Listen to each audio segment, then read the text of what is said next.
BTP BAP ये एक षड्यंत्र है जो बाहरी तत्वों से प्रेरित है और हिंदू समाज, जनजाति समाज, क्षेत्र का विकास, शिक्षा, जो महिलाओं की गरिमा है, युवाओं को आगे बढ़ने की ताकत है, सबको रोकता हुआ मालूम होता है। आप देखेंगे पत्थरबाज बना रहे हैं, वो आदिवासी हिंदू नहीं ऐसा नैरेटिव फैला रहे हैं।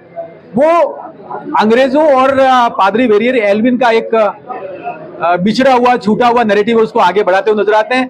ये पूरी तरह से फ्रॉड है, ये लुटेरी गैंग है और लुटेरी गैंग की वजह से ये सारे काम कर रहे हैं। जो इनके सांसद हैं राजकुमार जी रोत, वो सारे इनके संसाधन है, पैसे हैं, उसको लेकर बैठ गए और दूसरे विधायक हैं, दूसरे जो सरपंच और प्रधान है उनसे वसूली करवा रहे हैं। उसका एक नमूना है कि बागीदोरा से आने वाला एक विधायक जय Krishna Patel anti corruption bureau द्वारा रंगे हाथों गिरफ्तार हुआ है। मुझे लगता है उनकी जो उन्होंने एक इतिहास रचा है बेईमानी का, लुटेरी गैंग का, ये इसको भुगतेंगे और जनता इसका जवाब देगी।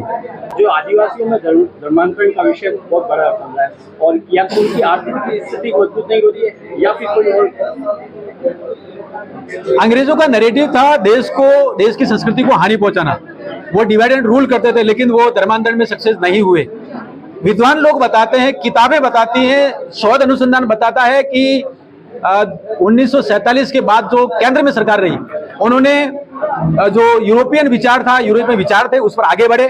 ये भी ध्यान में आता है कि पादरी वेरियर एल्विन को तत्कालीन प्रधानमंत्री जवाहरलाल नेहरू ने अपना सलाहकार बनाया था और नॉर्थ ईस्ट का सलाहकार बनाया, मेघालय, नागालैंड और नेफा का जो क्षेत्र है उसमें बनाया और उसमें बहुत सारा नुकसान पहुंचाया। संस्कृति को हानि पहुंचाने का ये जो काम है, मुझे लगता है पूरी तरह से अराष्ट्रीय है, भारत के लोकतंत्र के लिए सही नहीं है।